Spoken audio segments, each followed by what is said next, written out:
Nous avons fait exprès de ne pas rentrer dans plus de détails, de trop spécialité pour qu'on nous dise pas, attendez, vous nous donnez un truc à discuter qui est déjà fait. Donc on aurait pu avoir notre reproche si on était vraiment rentré dans des horaires, dans des détails, dans l'organisation, dans ce que vous demandez, par exemple, après-midi ou pas au matin, comment on évalue. Imaginez qu'on ait fait d'avance quel était l'intérêt.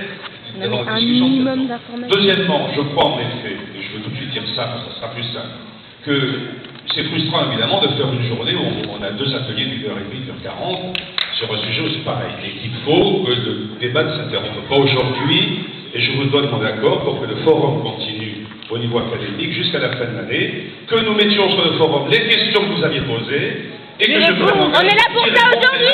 Écrites, et vous ne pourrez pas dire qu'on essaie de tourner autour du pot, on présentera bien.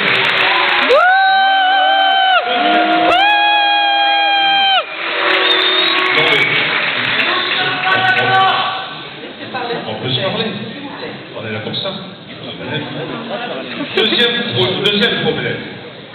L'idée qui a été exprimée tout à l'heure, que le fait d'être à 30 heures, c'était une réduction. Je rappelle qu'aujourd'hui, en classe de seconde, selon les options que l'on choisit, on a de 28 à 34 heures. Et donc le choix que nous avons fait est un choix moyen, parce que nous ne voulions ni réduire trop, ni rester au chiffre le plus élevé. Et dire qu'il y aura un tronc commun qui sera insuffisant et qui du coup ferait baisser le niveau, et qu'il y aurait à côté des enseignements spécialisés, des enseignements complémentaires, des enseignements par module, et que ces modules ne participaient pas autant que moi, ce n'est pas vrai. Un élève qui, par exemple, choisira, parce qu'il a intérêt à le faire en seconde, parce que ça lui plaît, il va prendre de la science économique et sociale de manière très poussée, je ne sais pas, des mathématiques, si vous voulez, ça fera partir d'un enseignement. Il ne faut pas voir les modules comme une espèce de temps qui ne serait pas de la classe, où on s'occuperait, où on se détendrait, où on ne recevrait pas une discipline et un savoir. Et voilà pourquoi un point sur lequel je ne suis pas du même avis que vous. Je trouve que également les 3 heures de soutien doivent être faites par les professeurs.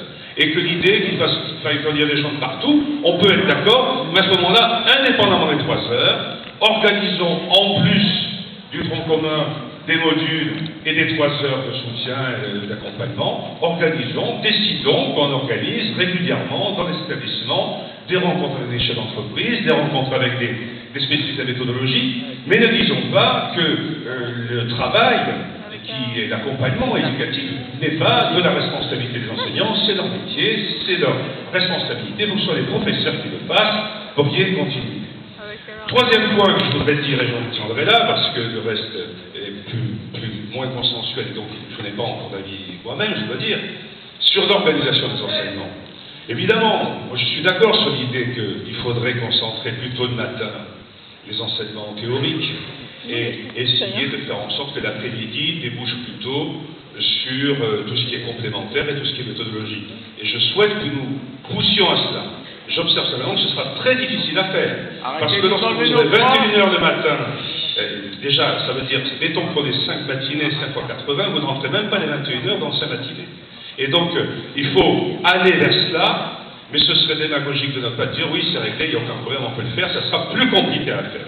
Et puis une dernière remarque quand même pour celui qui dit que tout ça va créer de la discrimination sociale. Je rappelle que c'est exactement l'inverse que nous faisons.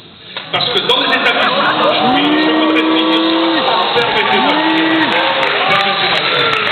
qu'est-ce qui fait si, permettez-moi de dire les choses. J'ai été professeur de lycée pendant 25 ans, j'ai une petite idée du lycée aussi, on peut discuter mon avis, mais je peux le donner. Je parle de ce thème. Qu'est-ce qui est discriminant aujourd'hui? Qu'est-ce qui fait qu'il y a de la discrimination sociale? De la connaissance de la discrimination sociale. Puisque, oui, c'est vrai, les filles ont entendu, mais pas seulement. Je voudrais juste faire ma phrase, vous me direz si vous êtes d'accord ou pas. Laissez parler. Bien ma phrase. Qu'est-ce qui est discriminant aujourd'hui? D'abord, cette discrimination, elle n'est pas au lycée, elle commence très tôt. Ce qui est discriminant aujourd'hui, c'est que de fait, le milieu social joue beaucoup sur le projet scolaire.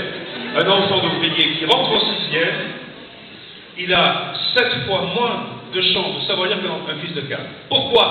Comment est-ce possible ça? Comment pouvons-nous l'accepter? Comment pouvons-nous le supporter? Nous ne l'acceptons pas. Et pourquoi il y a cela?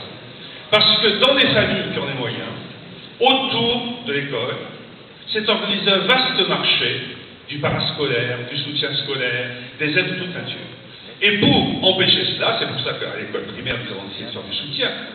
Et voilà pourquoi au lycée, nous faisons la même chose. Ce que nous proposons aujourd'hui, c'est pour qu'il se passe dans l'établissement scolaire, en particulier par l'accompagnement éducatif, par ce temps particulier. Ce que les familles fortunées trouvent ailleurs.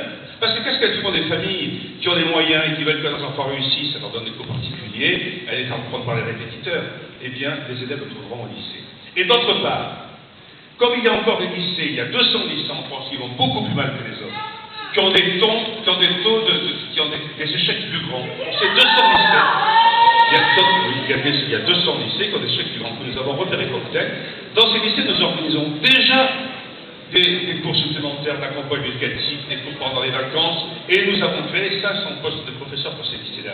Donc nous avons conscience de cette difficulté. Il y a moins de France. Nous avons conscience de cette difficulté, et c'est un point, on peut discuter tout, mais dire que notre réforme aurait pour but, on se demande bien pourquoi d'ailleurs, aurait pour but d'accentuer des déterminants sociaux et de faire réussir les riches et de faire échouer les pauvres, c'est une accusation qui n'est pas juste, qui n'est pas légitime, et on ne voit pas pourquoi j'arriverai à 60 ans dans ce ministère pour n'avoir que ce projet. Évidemment, ce n'est pas ce que je veux faire. Aucun éducateur, aucun père de famille, aucun citoyen n'a ce projet-là. Je voulais vous dire quand même.